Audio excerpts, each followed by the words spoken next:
내가 병상에 누워 온몸이 쑤셔 스스로 몸을 뒤척일 수조차 없게 된 그날.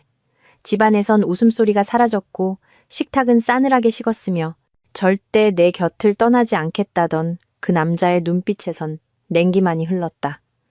내 이름은 윤서아, 32살. 결혼 5년 차의 하늘이라는 이름에 어린 딸이 하나 있다. 결혼 전 나는 평범한 사무직이었고 남편 강민주는 작은 가게를 운영하며 그럭저럭 먹고 살만한 수입을 벌었다. 우리는 한때 그 무엇도 갈라놓을 수 없을 것처럼 서로를 뜨겁게 사랑했다. 하지만 내가 병으로 쓰러지자 모든 것이 변했다. 처음에는 민준도 약을 챙겨주고 딸을 재워주며 살뜰히 챙겼지만 그 기간은 아주 짧았다. 내가 무언가 도와달라고 부탁할 때마다 그는 한숨을 내쉬며 또야! 라고 쏘아붙이기 시작했다. 어느 날 밤 거실에서 들려오는 그의 통화 소리를 들었다. 목소리가 낯설었다. 자기야, 나 너무 힘들어. 저 여자는 저렇게 누워서 아무것도 못 도와주잖아. 네가 없었으면 난 아마 미쳐버렸을 거야. 나는 방 안에 누워 이불을 꽉 움켜쥐었다. 눈물이 베개 속으로 거꾸로 흘러들었다. 그의 말 한마디 한마디가 칼날이 되어 심장을 후벼 파는 듯했다. 다음 날 아침 나는 그를 방으로 불렀다.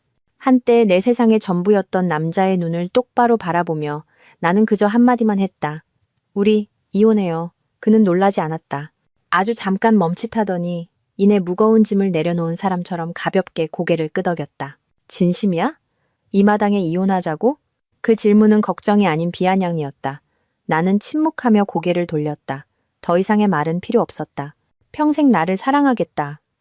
맹세했던 남편은 내가 가장 필요로 하는 순간에 나를 떠났다. 부모님은 이 사실을 알고는 눈물이 마르도록 우시며 내 어리석음을 탓하셨다. 사람들이 건강할 때나 헤어지는 거지.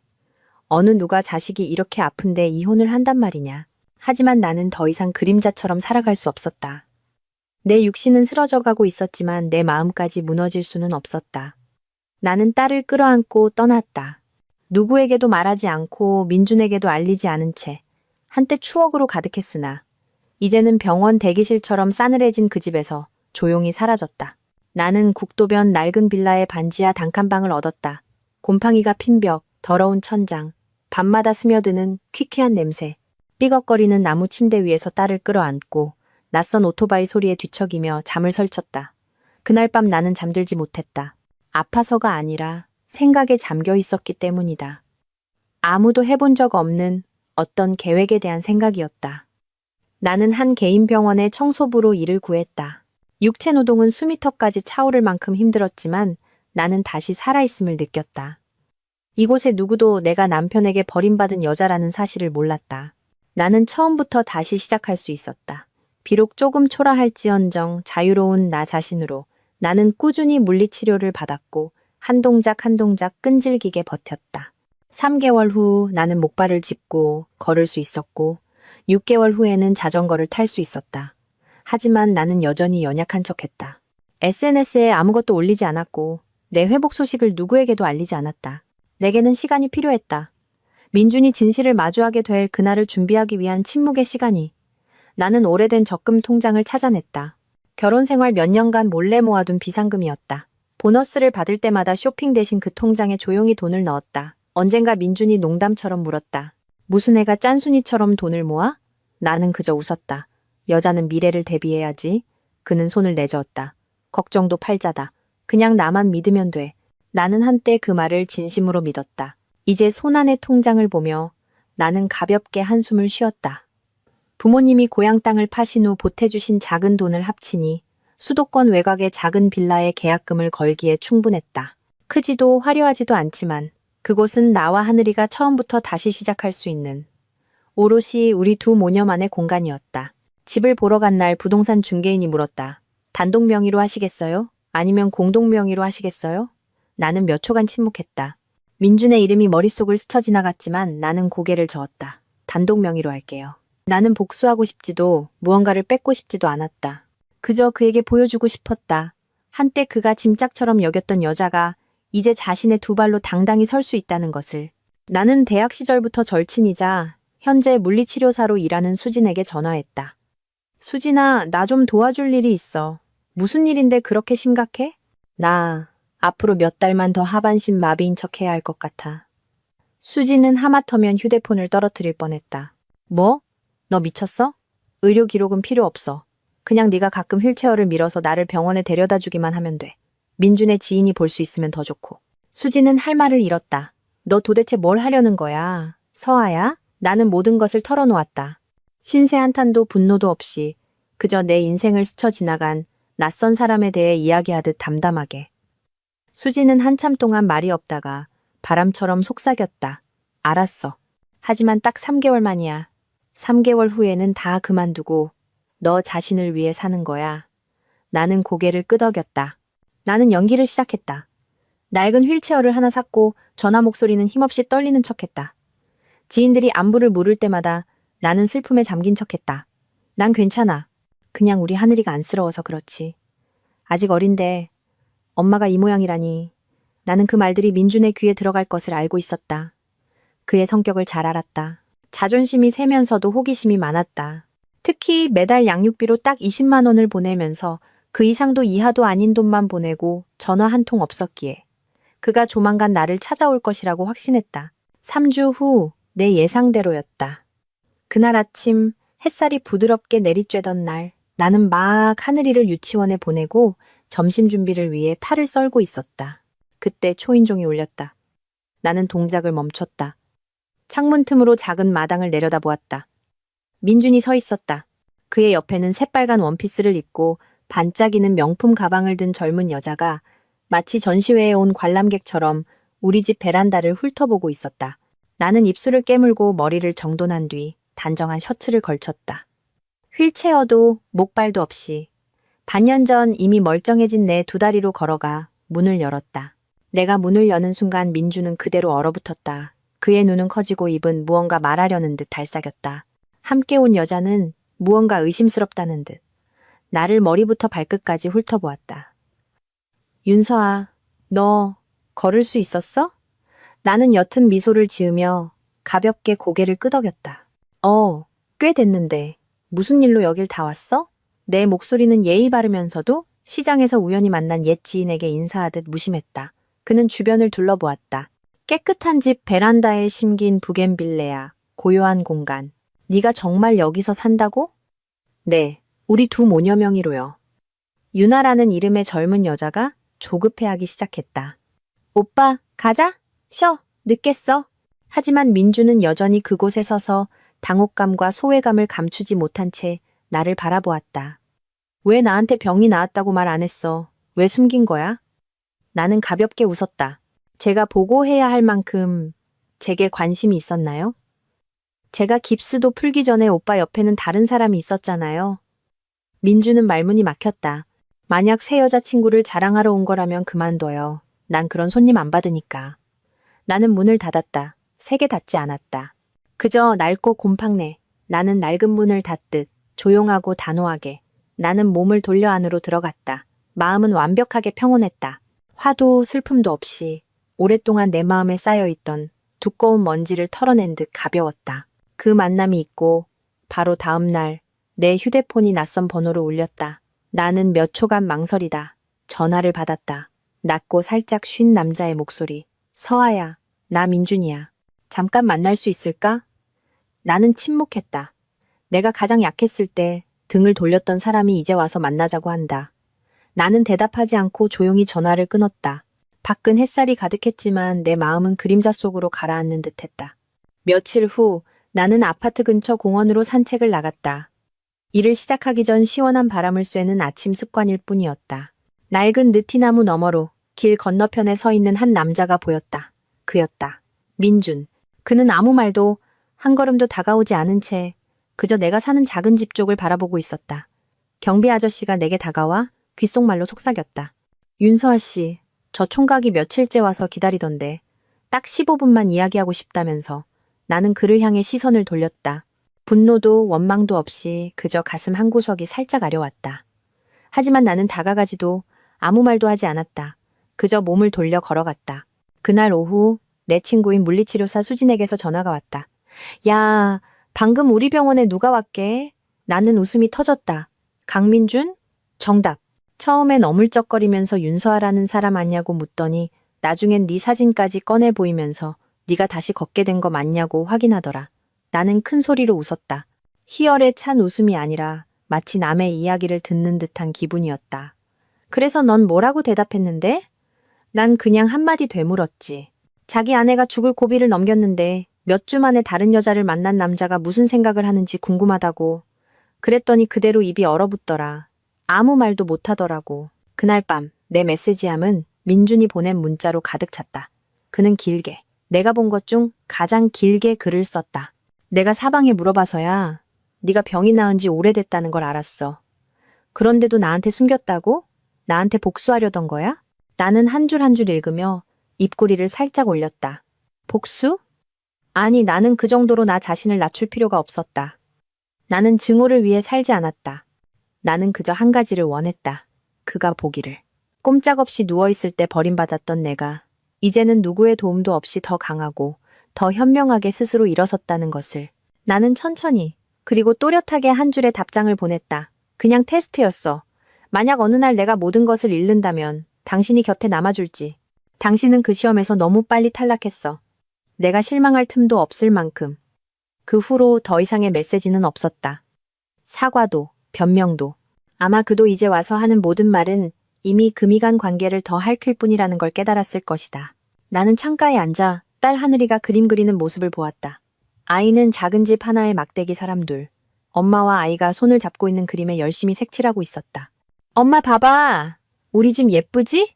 나는 딸을 품에 안고 꽉 끌어안았다. 온 세상이 나를 강하다고 인정해줄 필요는 없었다. 그저 하늘이만 우리 둘이 언제나 함께라는 걸 알면 그것만으로도 모든 폭풍우를 견뎌낼 수 있었다. 초가을의 어느 오후, 바람이 창틈으로 살며시 불어와 마당의 마른 잎냄새를 실어날랐다. 하늘이의 책상을 정리해주고 있는데 노크 소리가 들렸다. 동네 우편 배달부 아저씨였다. 손에는 옅은 노란색 봉투가 들려 있었다. 윤서아 씨, 편지 왔습니다. 보내는 사람은 없는데 글씨가 꽤 익숙하네요. 나는 봉투 겉면에 쓰인 윤서아 양에게라는 글씨를 보고 순간 멈칫했다. 부드러우면서도 떨리는 듯한 감정이 묻어나는 필체. 잊었다고 생각했던 낡은 기억의 한 조각을 만진 듯 이상한 기분이 마음속으로 스며들었다. 나는 창가 의자에 앉아 봉투를 열었다.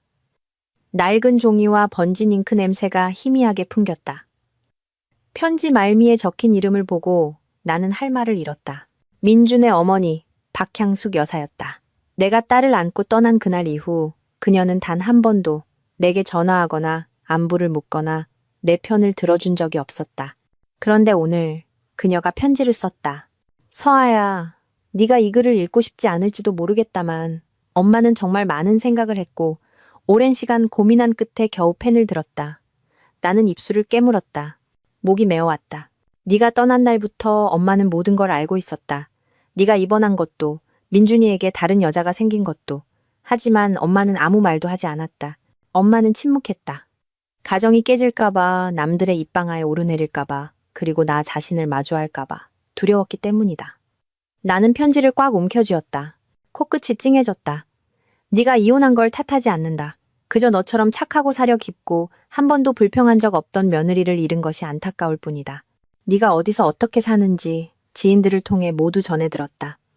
네가 잘 지낸다는 소식에 기쁘면서도 마음이 아팠다. 이 편지는 변명하려는 것도 용서를 구하려는 것도 아니다. 그저 가능하다면 우리 손녀 하늘이를 딱 한 번만이라도 만나게 해줄 수 있겠니? 딱 한 번만. 거기까지 읽고 나는 편지를 내려놓았다. 눈물은 나지 않았지만 가슴에 누가 돌덩이를 얹어놓은 듯 무거워졌다. 나는 그녀가 무심하다고 생각했었다. 내가 아파 누워있을 때 그녀는 이렇게 말했다. 여자라면 누구나 한 번쯤 아픈 법이다. 알아서 할 수 있으면 하고 남자 귀찮게 하지 마라. 나는 뼛속까지 서러웠었다. 하지만 이제 그 서툴고 진심 어린 글씨를 읽으니 그녀 역시 자신만의 방식으로 사랑하는 법을 배우고 있는 또 다른 한 명의 여자라는 생각이 들었다. 더디고 뒤늦게 그날 오후 나는 하늘이를 데리고 옛집 근처 공원으로 갔다. 멀리서 한때 나의 보금자리였던 그 집을 바라보았다.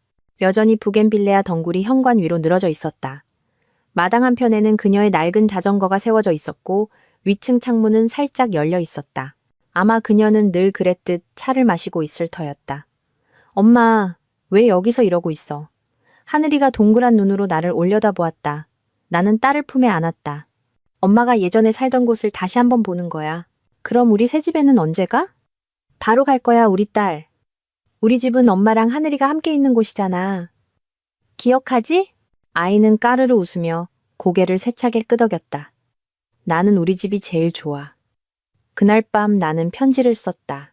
보내기 위해서가 아니라 모든 원망을 한 번에 정리하고 묻어두기 위해서였다. 어머님께서 침묵하신 것은 잘못이었을지 모릅니다. 하지만 저 역시 어머님을 충분히 깊이 보지 못해 어머님 또한 자신만의 방식으로 연약한 한 명의 여자라는 것을 이해하지 못했던 잘못이 있었습니다. 제가 용서하는 것은 어머님께서 그럴 자격이 있어서가 아니라 제 마음이 가벼워질 자격이 있기 때문입니다. 하늘이를 데리고 찾아뵙겠습니다. 어머님이 저에게 상처 준 사람의 어머니라서가 아니라 또 다른 한 사람의 사랑이 필요한 아이의 할머니이시기 때문입니다. 토요일 오후, 나는 하늘이에게 작은 꽃무늬가 있는 하얀 원피스를 입히고 머리를 양갈래로 단정하게 묶어주었다. 아이는 신이 나서 물었다. 엄마, 어디 가는데 이렇게 예의 바르게 인사하라고 가르쳐줘? 나는 허리를 숙여 아이의 머리를 쓰다듬었다. 아주 중요한 분을 만나러 가는 거야. 그분은 예전에 엄마의 가족이었고 언제나 우리 하늘이의 할머니란다. 아이는 더 묻지 않고 내 손을 잡았다. 마치 소풍이라도 가는 듯 눈빛이 기대감으로 가득했다. 옛집은 크게 변하지 않았다.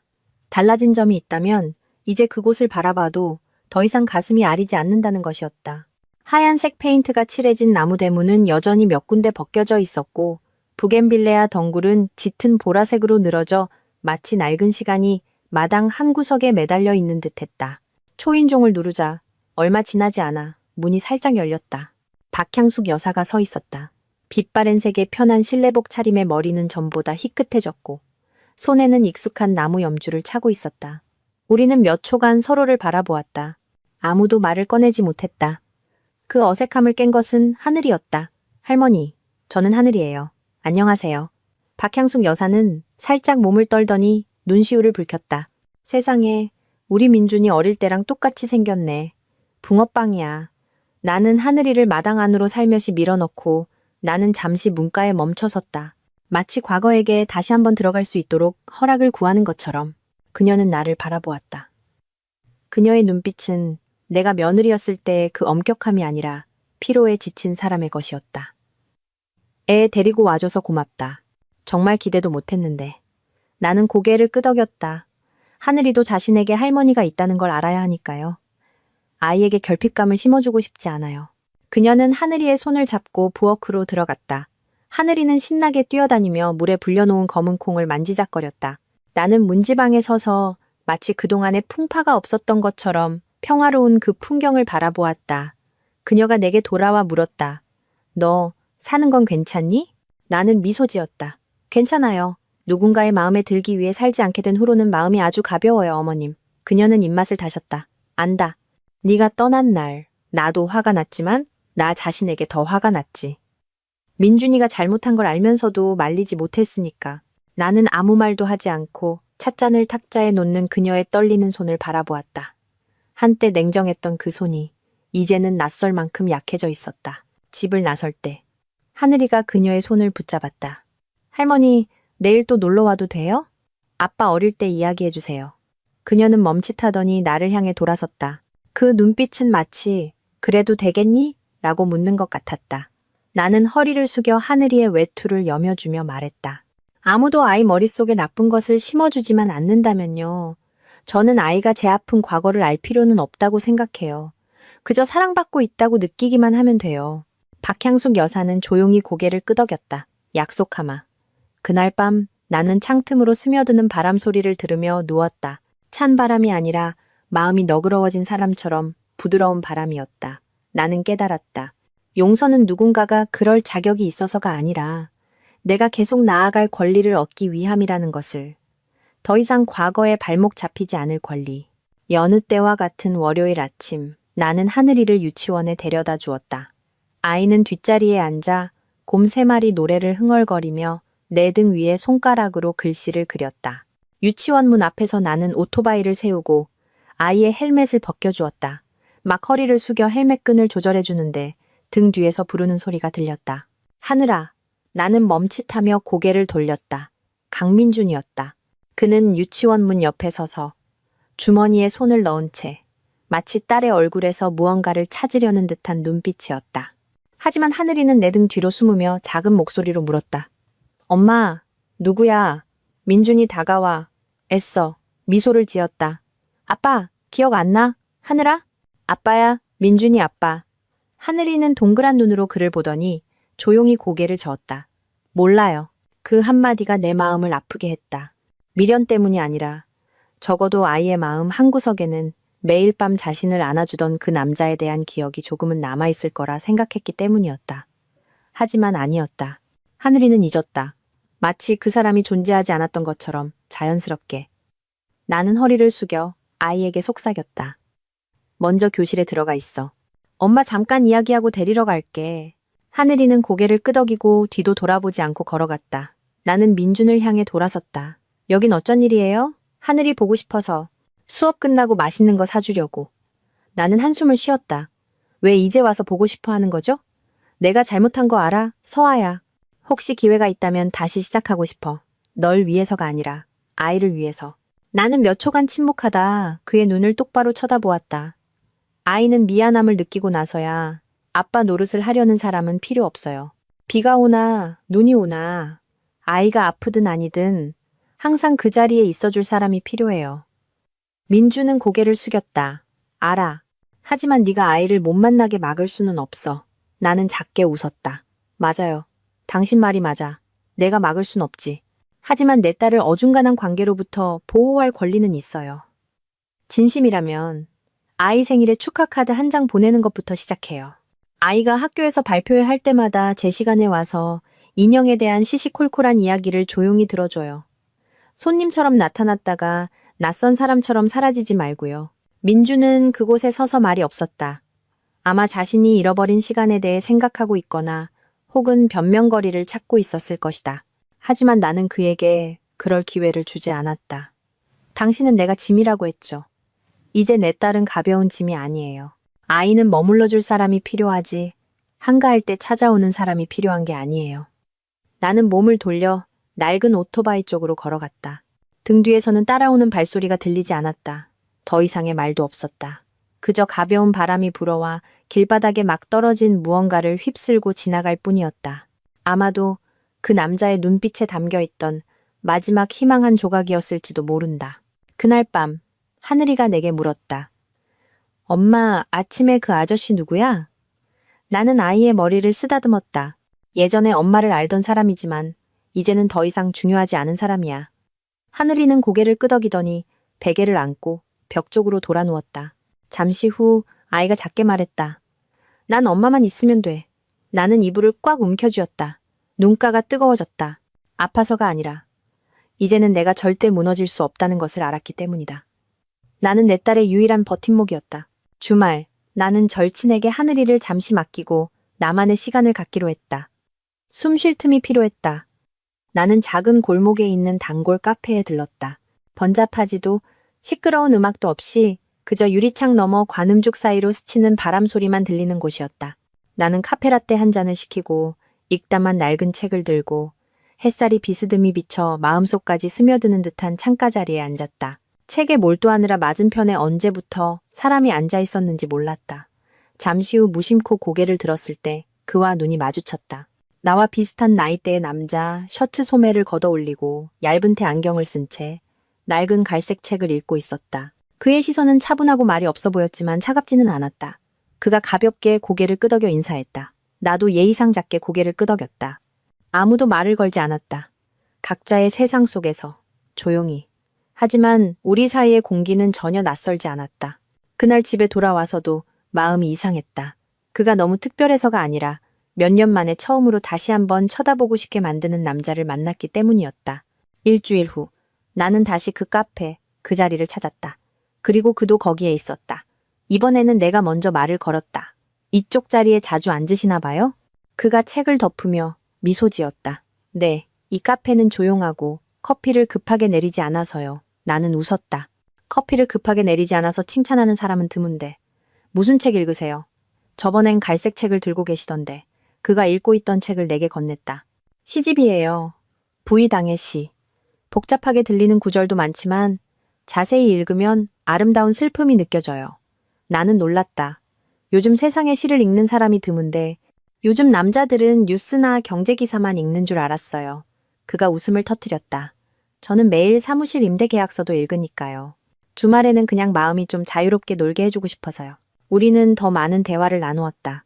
너무 친밀하지도 그렇다고 서먹하지도 않게. 나는 그의 이름이 이선우이고 근처에서 일하는 건축가라는 것을 알게 되었다. 그는 이 카페를 조용해서 그리고 그가 유화 속 햇살처럼 부드러운 빛이 있어서 좋아한다고 했다. 나는 내 이야기를 많이 하지는 않았다. 집에서 일하며 유치원에 다니는 딸이 하나 있다고만 했다.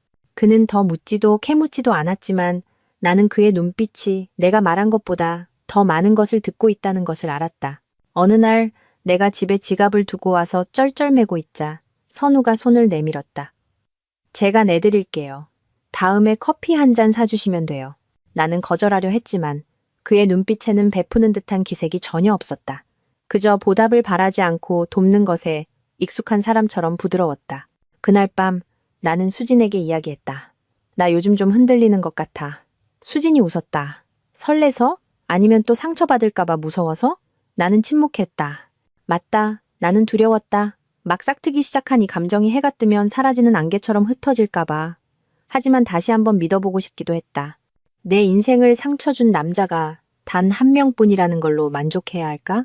작은 카페에서의 인연은 그렇게 어색함 없이 가볍게 이어졌다. 나는 매주 적어도 한 번은 선우를 만났다.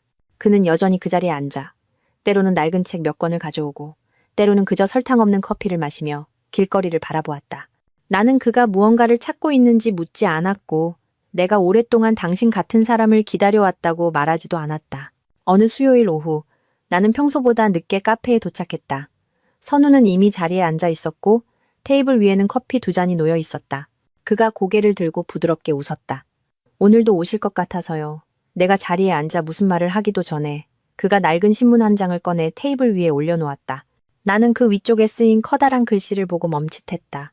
교통사고로 하반신 마비된 여교수, 치료 6주 만에 남편이 이혼 소송 제기. 몇 년 전 기사였고 사진은 흐릿했지만 나라는 걸 알 수 있었다. 나는 선우를 쳐다보지 않고 식어버린 커피를 조용히 한 모금 마셨다. 이미 다 알고 계셨군요. 선우가 가볍게 고개를 끄덕였다. 옛 친구에게 안부를 묻다가 우연히 알게 됐어요. 혹시 이 일 때문에 불편하셨다면 죄송합니다. 나는 미소 지었다. 아니에요. 그저 아무것도 묻지 않으셔서 조금 놀랐을 뿐이에요. 저는 당신이 말하고 싶을 때 말할 거라고 생각했어요. 우리는 침묵했다. 찻잔을 젓는 숟가락이 잔에 부딪히는 소리가 마치 아직 꺼내지 못한 무언가를 품고 있는 심장 박동처럼 작게 울렸다. 잠시 후 내가 그를 바라보았다. 제가 복잡해 보이지 않으세요? 남편에게 버림받고 몇 달 동안 누워 지냈고 어린 딸까지 있는 여자요. 선우는 미간을 찡그리더니 천천히 대답했다. 복잡해 보이지 않아요. 그냥 아주 진실돼 보여요. 나는 놀라움을 감추지 못하는 눈으로 그를 바라보았다. 제가 건축을 공부할 때 아주 좋은 말을 들었어요. 금이 간 모든 벽은 폭풍우를 견뎌냈다는 증거라고요. 그리고 바로 그 균열을 통해서만 빛이 들어올 수 있다고요. 그는 잠시 말을 멈추고 이었다. 저는 과거는 신경 쓰지 않아요. 그저 미래에 제 자리가 없을까봐 두려울 뿐이에요. 나는 그 순간 아무 말도 할 수 없었다. 그저 내 마음이 예전처럼 굳게 닫혀있지 않다는 것만 알았다. 그 남자는 화려한 말을 하지 않았다. 아팠냐고, 아직도 무섭냐고 묻지 않았다. 그는 그저 폭풍우가 지나간 뒤에 상쾌한 바람처럼 그곳에 앉아 있었다. 그날 밤 나는 오랫동안 잊고 있던 수첩에 몇 줄을 적었다. 서아야, 누군가가 너의 모든 어두운 구석을 알고도 곁에 남기로 선택했다면 자기 방어라는 습관 때문에 그를 밀어내지 마. 마음을 열어봐. 어쩌면 이번에는 맞는 사람일지도 모르잖아. 토요일 오후 하늘이를 피아노 학원에서 데리고 오는데 아파트 앞에 낯익은 검은색 세단이 주차되어 있었다. 민준이 내렸다. 옷차림은 단정했지만 눈빛에는 예전 같은 자신감이 없었다. 나는 하늘이를 안고 빨리 지나치려 했지만 그가 큰 소리로 불렀다. 윤서아, 잠깐만. 나는 멈춰 섰다. 원해서가 아니라 언젠가는 마주해야 할 일이라는 걸 알았기 때문이다. 5분만 줘. 소란 피우러 온 거 아니야. 그냥 아이에 대해 이야기하고 싶어. 나는 하늘이의 가방을 계단에 내려놓고 아이에게 근처에 얌전히 있으라고 말했다. 민준이 아이를 힐끗 보더니 눈빛이 가라앉았다. 내가 생각했던 것보다 많이 컸네. 볼수록 네 어릴 때랑 똑같아. 나는 차갑게 말했다. 아이 보러 온 거예요. 아니면 옛날 이야기 하러 온 거예요? 그가 깊은 한숨을 쉬었다. 미안해. 이번엔 진심이야. 아이를 만나고 싶어. 한 달에 며칠이라도. 나는 멈칫했다. 지난 몇 년간 그는 안부 한 번 묻지 않았고 양육비 한 푼 주지 않았으며 하늘이가 아픈지 공부는 잘하는지 물어본 적도 없었다. 이제 와서 당연한 권리인 양아빠 노릇을 하겠다고? 나는 주먹을 꽉 쥐었다. 아빠 노릇을 하고 싶다고요? 당신에게 아빠란 뭔데요? 책임을 나누는 사람, 내 아이를 사랑할 권리가 있는 사람이지. 나는 웃음을 터뜨렸지만 눈에는 전혀 웃음기가 없었다. 사랑은 권리가 아니에요. 여정이지. 아이가 열날 때 밤을 새우고 비 오는 날 아이를 학교에 데려다주고 아이가 엄마를 필요로 할 때 뒤로 물러설 줄 아는 것. 당신은 그런 걸 할 수 있어요? 아니면 그저 자신에게 죄책감을 느끼지 않으려고 역할놀이만 하려는 건가요? 공기가 갑자기 무겁게 가라앉았다. 바로 그때 선우가 다가왔다. 그는 내 옆에 서서 내 어깨에 가볍게 손을 얹었다. 아무 말도 하지 않았지만 그의 눈빛은 피하지 않고 민준을 똑바로 향했다. 누구야? 민준이 그를 보며 목소리를 낮췄다. 나는 짧게 대답했다. 친구예요. 당신이 사라졌을 때 우리 모녀 곁에 있어준 사람. 민준은 입술을 깨물었다. 나는 그의 눈에서 질투와 증오의 빛을 똑똑히 보았다. 그래, 벌써 새 남자가 생겼구나. 참 빠르네. 나는 그를 평온하게 바라보았다. 빠르든 늦든 내가 병원에 누워있을 때 다른 여자를 집으로 데려온 당신만큼 빠르진 않겠죠. 무거운 침묵이 흘렀다. 옆에 서 있던 하늘이가 내 손을 잡아 끌며 작게 물었다. 엄마, 이제 집에 가도 돼? 나는 허리를 숙여 아이의 머리를 쓰다듬었다. 가자 우리 딸. 오늘 저녁엔 네가 좋아하는 거 해줄게. 나는 가방을 들고 아이의 손을 잡고 돌아섰다. 고개를 돌리지 않았다. 선우도 말없이 따라왔다. 더 이상의 말은 필요 없었다. 귀 기울일 줄 아는 남자는 강한 여자 곁에 서기 위해 싸울 필요가 없었다. 그날 밤 내 휴대폰에 민준의 번호로 메시지가 왔다. 미안하다. 내가 너무 많은 걸 잃었어. 이제는 아빠가 될 자격조차 없구나. 나는 답장하지 않고 옆에서 곤히 자고 있는 딸을 바라보았다. 아이의 작은 손이 내 손을 꼭 잡고 있었다. 마치 우리가 함께 있고 그것만으로도 충분하다고 말해주는 것 같았다. 일요일 오후 갑자기 비가 쏟아졌다. 부엌에서 국을 끓이고 있는데 초인종 소리가 들렸다. 문을 열어보니 선우가 서 있었다. 비옷도 채벗지 못한 채 나이 지긋한 한 여성을 가려주고 있었다. 미안해요. 오늘 어머니가 당신을 꼭 뵙고 싶다고 하셔서 내가 멈칫하며 무슨 말을 하기도 전에 그의 어머니가 앞으로 나서며 내 손을 잡았다. 얘야, 내가 선우 엄마다. 애한테 너랑 손녀딸 얘기를 듣고 두 모녀가 어떻게 사는지 직접 보고 싶어서 왔단다. 그녀의 목소리는 부드럽고 따뜻했다. 아들이 엉뚱한 사람을 사랑할까봐 두려워하는 어머니들에게서 흔히 볼 수 있는 냉정함이 없었다. 나는 그녀를 안으로 모셨다. 하늘이가 안에서 달려나와 내 치마 뒤에 수줍게 숨었다.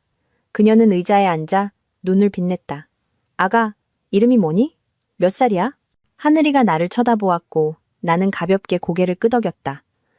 아이가 앞으로 나섰다. 네, 저는 하늘이고 6살 반이에요. 그녀는 웃음을 터뜨리며 아이의 머리를 쓰다듬었다. 이름이 참 예쁘구나. 하늘이는 꽃인데 항상 활짝 피어야 한다. 알았지? 그날 저녁 식사는 화려하지 않았다. 된장찌개와 생선조림, 나물 반찬뿐이었지만 그녀는 격식 없이 맛있게 드셨다. 밥이 참 맛있다. 선우가 가끔 데려가는 레스토랑보다 훨씬 낫구나. 나는 작게 웃었다. 도시 여성이 이렇게 소탈할 줄은 몰랐다. 식사 후 그녀는 나와 함께 설거지를 하겠다고 했다. 나는 사양했지만 그녀는 엄마가 널 좀 더 자세히 보고 싶어서 그러니 잠시만 여기 서 있게 해다오. 라고 말했다. 내가 돌아보자 그녀는 그릇을 닦으며 천천히 말했다. 나도 혼자서 선우를 키웠단다. 애 아빠가 떠난 후에 나는 깜짝 놀랐다. 선우 씨는 말 안 하던데요. 걘 옛날 이야기 잘 안 해. 하지만 아마 아버지의 사랑을 못 받고 자라서 혼자 힘으로 버텨온 엄마를 더 소중하게 여기는 법을 알게 됐을 거야. 걔가 내 이야기를 할 때 나는 이 아이가 진심으로 사랑하는 여자라는 걸 알았지. 나는 눈물이 흐르지 않도록 입술을 깨물었다. 그녀가 내 어깨에 손을 얹고 작게 말했다. 네가 걔를 사랑하는지는 모르겠다만 엄마가 딱 한 가지만 부탁할게. 과거를 두려워하지 마라. 네가 그 모든 아픔을 이겨냈다면 넌 행복해질 자격이 충분해. 나는 손녀가 누구의 자식이든 상관없다. 그저 너희 둘이 서로에게 진심이기만 하면 돼. 나는 흐르는 눈물을 감추기 위해 고개를 돌렸다. 아주 오랜만에 나이든 여성이 나를 예야라고 부르며 날카로운 시선 없이 바라봐 주었다. 그녀를 배웅할 때 하늘이가 달려 나왔다. 할머니, 내일 또 놀러 오세요. 그녀는 허리를 숙여 아이의 머리를 쓰다듬었다. 내 엄마가 허락하면 할머니가 옥수수차 끓여줄게. 나는 미소 지었다. 왠지 모르게 마음이 따뜻해졌다. 감동해서가 아니라 몇 년 만에 마침내 하나의 가족의 모습이 서서히 나타나고 있음을 느꼈기 때문이다. 그날 밤 비가 부슬부슬 내렸다. 큰 비는 아니었지만 도시의 속도를 늦추기엔 충분했다. 하늘이는 깊이 잠들었고 나는 창가에 앉아 무릎 위에 수첩을 펼쳐놓고 있었다. 잠시 후 노크 소리가 들렸다. 선우였다. 옷은 흠뻑 젖고 머리카락은 물에 잠겨 있었으며 손에는 작은 흰색 상자를 들고 있었다. 이 시간에 찾아와서 미안해요. 하지만 지금 말하지 않으면 다시는 용기를 내지 못할 것 같아서요. 나는 침묵했다. 선우가 상자를 열었다. 작고 단순한 반지 하나. 화려하게 반짝이지는 않았지만 그 사람처럼 섬세했다. 당신과 결혼하고 싶어요. 동정심 때문도 책임감 때문도 아니에요. 그저 매일 당신과 하늘이 곁에 있는 사람이 되고 싶어서요. 나는 그를 바라보았다. 그의 눈빛이 정말로 떨리고 있었다. 비 때문이 아니라 내가 거절할까봐 두려워서. 그리고 나는 거절했다. 죄송해요. 저는 못해요. 선우는 멈칫했다. 내 말은 빗속의 밤, 두 개의 쇠문이 부딪히는 소리 같았다. 왜요? 그가 작게, 거의 속삭이듯 물었다. 나는 깊은 숨을 들이쉬었다. 저는 돌아가신 어머니 영정 앞에서 맹세했어요. 다시는 누구도 제 딸을 상처받게 두지 않겠다고. 그리고 저는 잘 알아요. 결혼이 사랑의 종착역이 아니라 때로는 쉽게 금이 가는 여정의 시작이라는 것을. 그리고 저는 아직 제 심장을 다른 사람의 손에 두 번째로 맡길 만큼 용감하지 못해요. 선우는 아무 말 없이 가만히 서 있었다. 빗물이 얼굴을 타고 흘러 귀를 적셨고 마음속에 갇혀있던 말까지 적시는 듯했다. 저는 당신을 거절하는 게 아니에요. 제 안에 있는 두려움을 거절하는 거예요. 내가 눈가가 뜨거워지며 말했다. 그는 반지를 닫았다. 화내지도 탓하지도 않았다. 지금 당장 대답하지 않아도 돼요. 그저 당신이 다시 한번 행복을 믿을 수 있을 때까지 제가 매일 여기 있을 거라는 것만 알아줘요. 그리고 선우는 뒤돌아보지 않고 걸어갔다. 나는 현관에 서 있었다. 비는 여전히 차갑게 내렸지만 내 마음은 이상하게 따뜻했다. 그날 밤 나는 일기장에 썼다. 행복은 당연하게 오지 않는다. 내가 두려움 밖으로 걸어 나올 용기를 낼 때 온다. 하지만 그 걸음을 내딛기 위해서는 때로는 시간이 더 필요하다. 어느 날 오후 하늘이를 학원에서 데리고 오는데 아이가 평소와 달리 조용했다. 늘 그랬듯 노래를 흥얼거리지도 길모퉁이 주스 가게에 들르자고 조르지도 않았다. 집에 도착해서 내가 물었다. 오늘 왜 이렇게 기운이 없어 하느라? 아이는 고개를 저었다. 아무것도 아니야 엄마. 나는 더 캐묻지 않았다. 내 딸이 오래 숨기지 못할 거라는 걸 알았기 때문이다. 저녁 식사 후 하늘이가 수업 시간에 그렸다며 종이 한 장을 가져왔다. 그림에는 세 사람이 있었다. 어른 한 명, 아이 한 명, 그리고 멀리서 선물을 들고 서 있는 남자 한 명. 엄마, 내 친아빠는 누구야? 나는 멈칫했다. 올 것이 왔구나. 선생님이 가족을 그리라고 했어. 나은이는 아빠가 학교에 데려다 준대. 휘는 주말에 아빠랑 마트 간다고 자랑했어. 근데 나는 누구를 아빠로 그려야 할지 몰랐어. 아이의 목소리는 담담했지만 나는 심장을 누가 꽉 쥐고 흔드는 것 같았다. 나는 자리에 앉아 아이를 끌어당겨 품에 안았다. 내 친아빠는 예전에 엄마 인생에 있었던 사람이지만 이제는 더 이상 중요하지 않아. 하늘이가 고개를 들었다. 엄마랑 나를 버렸어? 나는 고개를 끄덕였다. 거짓말을 할 수는 없었다. 아이는 잠시 침묵하더니 고개를 숙였다. 나는 그 아빠 필요 없어. 나는 엄마랑 선우 아저씨만 있으면 돼. 나는 할 말을 잃었다. 왜 그렇게 말해? 아이가 웃었다. 그 순진한 미소가 내 마음 깊은 곳을 울렸다. 선우 아저씨는 내 신발끈 묶어줄 줄 알고, 내가 좋아하는 맛 케이크 사줄 줄 알고, 내가 천둥 소리 무서워하는 거 알고 비 올 때 노래 불러주잖아. 친아빠는 한 번도 못 봤어. 근데 선우 아저씨는 항상 여기 있잖아. 나는 눈물을 참을 수 없었다. 하늘이, 이제 겨우 6살인 내 딸은 누가 자신에게 진심인지 선택하는 법을 이미 알고 있었다. 그날 밤 하늘이가 잠든 후 나는 선우에게 메시지를 한 줄 보냈다. 오늘 하늘이가 당신을 아빠라고 불렀어요. 1분도 채 되지 않아 그에게서 전화가 왔다. 목소리는 낮았지만 떨리고 있었다. 제가 그래도 되는 건가요? 나는 목이 메었다. 모르겠어요. 하지만 이렇게 마음이 가벼워진 건 처음인 것 같아요. 월요일 아침 하늘이를 유치원에 데려다 주려는데 법원직인이 찍힌 우편물이 도착했다. 나는 떨리는 손으로 봉투를 열었다. 안에는 소환장이 들어있었다. 민준이 공식적으로 면접 교섭권 및 양육권 변경 심판을 청구한 것이다. 나는 의자에 주저앉았다. 하늘이가 어리둥절한 표정으로 물었다. 엄마, 어디 아파? 나는 아이를 안심시키려 미소 지었지만 마음속은 공황 상태였다. 이게 무슨 일이지? 그 오랜 세월 동안 외면하더니 이제 와서 아이를 빼앗겠다고? 그날 오후 나는 변호사 사무실에서 민준을 만났다. 그는 여전히 단정하고 차분한 모습이었지만 눈빛은 달라져 있었다. 이게 무슨 짓이에요? 난 그냥 내 딸이 더 나은 미래를 갖길 바라는 것뿐이야. 비좁은 아파트에서 친아빠도 아닌 남자 곁에서 자라는 게 아니라 나는 분노로 몸이 떨렸다. 더 나은 미래요? 어떻게? 지난 6년 동안 당신은 어디 있었는데요? 그가 어깨를 으쓱했다. 내가 잘못했지. 하지만 지금 나는 조건이 돼. 인맥도 있고 아이를 책임질 수 있어. 아이가 엄마처럼 결핍된 삶을 살게 둘 수는 없어. 나는 책상을 내리쳤다. 나랑 비교하지 마요. 당신이 아이를 뺏으려는 건 자기 자신에게 무언가를 증명하기 위해서지 하늘이를 위해서가 아니에요. 아이는 조건 좋은 사람이 차지하는 물건이 아니라고요. 나는 집에 돌아와 뜬 눈으로 밤을 새웠다. 선우가 찾아왔다. 내 이야기를 다 듣고 그는 그저 침묵했다. 잠시 후 그가 말했다. 내가 법정에 같이 갈게요. 영웅 놀이를 하려는 게 아니에요. 당신이 더 이상 혼자 싸우지 않아도 된다는 걸 알려주고 싶어서요. 나는 고개를 들었다. 어느새 내 눈이 젖어 있었다. 거창한 약속을 하지 않는 남자. 내가 가장 약할 때 곁에 있어주는 것만으로도 충분한 사람. 며칠 후 첫 번째 조정 기일이 열렸다. 하늘이는 심리평가를 위해 법원 직원과 단독으로 면담을 했다. 나는 초조했고 선우는 밖에서 내 손을 꼭 잡아주었다. 면담 후 직원이 나와서 말했다. 아이가 아주 안정적이고 친아빠는 이름일 뿐이고 진짜 아빠는 자기가 감기 걸렸을 때 자장가를 불러주는 사람이라고 아주 명확하게 말하네요. 그날 비는 오지 않았지만 내 마음은 돌덩이가 짓누르는 듯 무거웠다. 선우는 오전 내내 내 손을 잡아주었다. 우리는 별말 없이 대기실 구석에서 그림을 그리고 있는 하늘이를 바라보았다.